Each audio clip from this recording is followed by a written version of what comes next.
So welcome बच्चों, आप सभी का एक बार फिर से स्वागत है आपके अपने चैनल गोसाई सर में। तो आज हम करेंगे क्लास 9 की फिजिक्स चैप्टर ग्रेविटेशन। तो बच्चों हम ग्रेविटेशन ऑलरेडी स्टार्ट कर चुके हैं, ठीक है।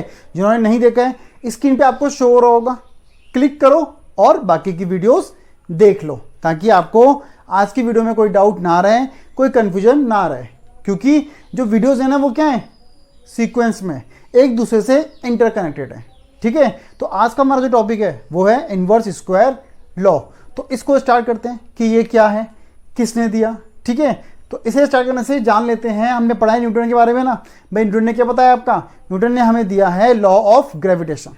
तो उसमें क्या बोला, जो फोर्स है वो inversely proportional to the square of the distance between them. तो बच्चों यही फोर्स आपकी इनवर्स स्क्वायर लॉ है, ठीक है। So this is your inverse square. तो बच्चों ये लॉ आपका न्यूटन ने दिया है, ठीक है। न्यूटन ने केपलर्स के थर्ड लॉ की हेल्प ली है, ठीक है। और इसे शो करने के लिए केवल एक अजम्पशन कंसीडर करिए। कौन सी, जो अजम्पशन ली है दैट इज अजम्पशन जो प्लैनेट है आपके, ठीक है, planet revolve around the sun in circular orbit. तो यानी केवल सर्कुलर ऑर्बिट, यानी कि प्लैनेट का जो ऑर्बिट है वो सर्कुलर कंसीडर करा है। हालांकि हमें पता है जो ऑर्बिट है वो क्या है, इलिप्टिकल है, लेकिन इनवर्स स्क्वायर शो करने के लिए न्यूटन ने जो ऑर्बिट है उसे सर्कुलर लिया है, ठीक है। चलो अब स्टार्ट करते हैं, ठीक है। चलो इसके लिए हम लेते हैं let planet of mass m, ठीक है, revolve around the sun in circular orbit with velocity v। तो प्लैनेट क्या कर रहा है, सन के अराउंड घूम रहा है, ठीक है, v वेलोसिटी से। तो उसमें एक फोर्स लग रही होगी, कौन सी, ग्रेविटेशनल फोर्स, है ना। हम यह ऑलरेडी पढ़ चुके हैं। अगर सर्कुलर मोशन है किसी भी ऑब्जेक्ट का तो सेंट्रीपिटल फोर्स उसमें लगती है, तो वही फोर्स लग रही है, ठीक है। So centripetal force acts on a planet, किसकी वजह से लग रही है, ड्यू टू सन। और अभी हम पढ़ चुके हैं कि सेंट्रीपिटल फोर्स सन से कैसे लगती है, ठीक है। इसलिए पुरानी वीडियो जरूर देखो बच्चों, ये इंपॉर्टेंट टॉपिक है आपका, एक बार देखना है आपको ध्यान से और ये टॉपिक क्लियर, ठीक। चलो तो यानी कि क्या हो जाएगा, F इक्वल टू mv²/r। तो ये होती है हमारी सेंट्रीपिटल फोर्स जो किसी भी सर्कुलर मोशन पे उस ऑब्जेक्ट पे लगती है जो सर्कुलर मोशन परफॉर्म कर रहा है, ठीक है। चलो अब हमें पता है भाई मास कांस्टेंट होता है, तो ठीक है भाई मास कांस्टेंट होता है तो प्रोपोर्शनल v²/r। तो हम करते हैं ना, जब भी प्रोपोर्शनल हटाते हैं तो एक कांस्टेंट रिड्यूस करते हैं। तो हमने कांस्टेंट हटाया तो प्रोपोर्शनल ले आए, कोई दिक्कत नहीं, ठीक है। यहां पे लिख लेते हैं mass of a planet is constant, ठीक है। चलो अब कौन से करते हैं, लाइट जो प्लैनेट है सन के अराउंड घूम रहा है तो एक चक्कर लगाने में उसे t टाइम लग रहा है, क्लियर है। चलो let planet takes t time to revolve around the sun, then velocity is. तो यानी कि अगर t टाइम लग रहा है तो वेलोसिटी कितनी होगी, ठीक है, ये पूछा गया है। अब यानी कि हमें पता है जो यानी कि वो पाथ है, ठीक है, ऑर्बिट है वो क्या है, सर्कुलर है। और सर्कुलर यानी कि एक प्लैनेट यहां से घूम के पूरा यहां पे आ रहा है वापस, तो एक सर्कल कंप्लीट कर रहे हैं, यानी कि पेरीमीटर ऑफ अ सर्कल।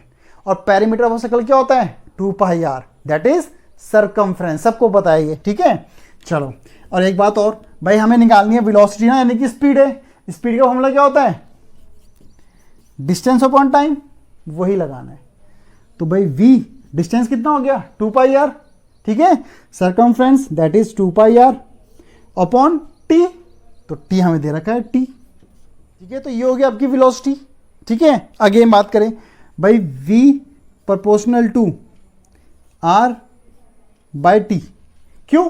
क्योंकि 2 पाई तो कांस्टेंट है, since 2 pi is constant, 2 pi हमारा कांस्टेंट है, इसलिए इक्वल टू हटा के प्रोपोर्शनल इंट्रोड्यूस कर। So now taking square on both side, ठीक है। स्क्वायर ले लो, तो स्क्वायरिंग बोथ साइड, तो ये हो जाएगा भाई v square R square by T square, ठीक है। चलो, इतना हो गया। अच्छा, और हमने निकाला था ना, इसको हम मान लेते हैं इक्वेशन 1, ठीक है। ये इक्वेशन 1 हो गई, बाकी रब कर दो। इसको हम रख लेते हैं, इक्वेशन 1 को रख लो साइड में, ये इसकी हमें बाद में जरूरत पड़ेगी। वी स्क्वायर बाय आर, ये फर्स्ट इक्वेशन है, बाकी सब रब कर देते हैं। चलो, ये हो गया हमारा। अच्छा, तो हमारा क्या है, फाइनल आया हमारा, that is V square proportional to R square by T square, ये आया।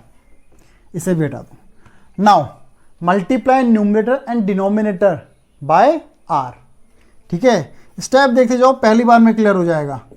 Multiply numerator and denominator by R. देखो बच्चों, हम करते हैं ना भाई 2 = 2, इसमें मैं +3 करूं और यहाँ पे +3 करूं, कोई फर्क नहीं पड़ता। सिमिलरली अगर 2 = 2 है, मैं यहाँ पे 2 बाय, या मान लो चलो मैं मल्टीप्लाई करता हूँ 3/3, न्यूमरेटर में 3 मल्टीप्लाई करा, डिनोमिनेटर 3 मल्टीप्लाई करा, कोई फर्क नहीं, क्योंकि ये कट जाते हैं, तब भी 2 = 2 वही चीज़ कर रहे हैं। तो यानी कि हम न्यूमरेटर और डिनोमिनेटर में r से मल्टीप्लाई कर रहे हैं, ऐसे आर स्क्वायर, ठीक है, ये टी स्क्वायर है, तो मल्टीप्लाई कर रहे हैं भाई r और r से, ठीक है। तो क्या हो जाएगा, v proportional to r³ by T square into R बचा हुआ। अब ये क्या है, केपलर का थर्ड लॉ, ठीक है। और केपलर के थर्ड लॉ के अकॉर्डिंग ठीक है, क्यूब ऑफ द डिस्टेंस, ठीक है, cube of the distance between the 2 planet is proportional to the square of the time taken. ये क्या होता है, कांस्टेंट। तो ये हो जाएगा v स्क्वायर 1/r, तो इसमें लिख लेते हैं r³ by T square equal to constant by Kepler's third law. तो ये हेल्प, ठीक है, ये हेल्प ली गई है आपकी केपलर के थर्ड लॉ से।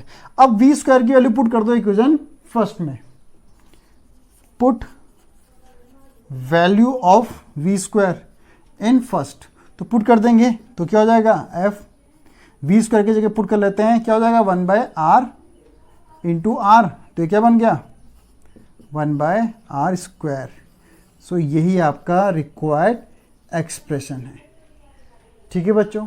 पसंद आया तो लाइक कर लेते हैं। मास और वेट में डिफरेंस, बच्चों ये एग्जाम में पूछ लिया जाता है, भाई मास और वेट में डिफरेंस बताओ, ठीक है। बहुत कंफ्यूजन भी रहता है बच्चों को और गलत भी करते हैं बच्चे। तो यहाँ पे मैंने आपको 4 डिफरेंस दिए हैं, इससे ऊपर नहीं पूछा जाएगा, बल्कि नॉर्मली 3 पूछते हैं, तो कोई भी 3 अच्छे से पढ़ लो, ठीक है। देखो मास को ऐसे लेके चलो भाई, क्वांटिटी ऑफ मैटर कंटेन, ठीक है। और वेट क्या बोला हुआ, वेट क्या है, एक फोर्स है, ठीक है। हम जो खड़े हैं, तो यानी कि एक फोर्स लग रही होगी ना, मिट्टी पे खड़े होंगे, मिट्टी हल्की से दब जाती है, तो यानी कि वो क्या हमारा वेट है, ठीक है। वो फोर्स है किसकी वजह से, ग्रेविटी की वजह से, क्योंकि ग्रेविटी हम पे एक फोर्स लगाती है जिसकी वजह से हम टूवर्ड द अर्थ मूव करते हैं, करा था ना। यानी कि इस पे फोर्स लग रही है, जैसे छोड़ूंगा नीचे, तो यानी कि ये फोर्स लग रही है, तो this is the weight. Now matter की बात करो, ठीक है। मास के हम बोल रहे हैं क्वांटिटी ऑफ मैटर कंटेन, तो क्वांटिटी ऑफ मैटर की इसको इस तरह से लेके चलो, हम बोलते हैं ना जो मून पे ग्रेविटी है अर्थ का 1/6 है। चलो मैं बात करता हूँ, ठीक है, अपनी बॉडी की बात करते हैं। हमारी बॉडी में कितनी होती है, 2-6 हड्डियाँ। मून पे लेके जाएंगे या कहीं पे भी लेके जाओ, किसी भी प्लैनेट पे, किसी भी जगह पे, ग्रेविटी वेरी करती है? ऐसा तो नहीं होगा कि आपकी बॉडी में 200 हड्डियां हो गई, मून पे आप पहुंचे तो 200 हड्डियां हो गई, नहीं होगा ना, 206 ही रहेंगी, है ना। तो वही चीज़, मैटर नहीं बदलता है, जितने यानी कि हड्डियां हैं, जितना यानी कि मास है वो रहेगा ही उतना। क्या बदल रही होगी? ग्रेविटी, जिसकी वजह से फोर्स बदल जाएगी, और फोर्स बदलेगी तो वेट बदल जाएगा। क्लियर है? वेट हमारी क्या होती है? वेट हमारा फोर्स होता है, ठीक है। इसलिए W को मैंने आपको रिलेशन शो भी करा है, क्या था, यानी जो फोर्स थी वो क्या थी, F इजिकल टू mg, है ना। जो नहीं देखा है अगेन वीडियो जरूर देखें, ठीक है, जरूर देखें, क्लियर होगा, तभी अच्छे से समझ आएगा। नाउ ऐसा यूनिट ऑफ, ठीक है, मास क्या है? kg, बिल्कुल मास हमारा kg में क्या आता है। लेकिन जो वेट है, वेट क्या, एक फोर्स है, और फोर्स की यूनिट क्या होती है? न्यूटन, ठीक है। चलो, mass of an object is constant, तो मास कांस्टेंट है भाई, 206 हड्डियां हैं, तो मून पे लेके जाओ, कहीं भी लेके जाओ, 206 ही रहेंगी, बढ़ेंगी थोड़ी या कम थोड़ी होंगी, तो वो फिक्स्ड वैल्यू है। बट यानी कि वेट की बात करें तो वो वेरी होती है ना। अर्थ पे अगर आपका वेट 60 है तो मून पे कितना हो जाएगा? 6 kg, नहीं, मून पे कितना हो जाएगा? 10 kg। क्लियर है? क्योंकि मून की भी जो ग्रेविटी है वो क्या है, अर्थ की ग्रेविटी का 1/6 है। क्लियर है? तो यानी कितना हो जाएगा? 10 kg। तो यानी कि जो वेट होता है वो वेरी करता है with acceleration due to gravity. Gravity इस तरह से वेरी करेगी, वेट भी वेरी करेगा। क्लियर है? मास कभी भी जीरो नहीं होगा। अगेन 206 हड्डियां हैं तो वो जीरो नहीं होंगी, उतनी ही रहेंगी। वेट जीरो हो सकता है, ठीक है, कैसे? जहां पे जी जीरो होगा, ठीक है, जहां पे आपकी ग्रेविटी जीरो होगी जिस प्लैनेट पे, वहां पे वेट भी जीरो हो जाएगा। होप्स आपको समझ आया हो, क्लियर हो गया हो, और क्लियर हो गया तो क्या, लाइक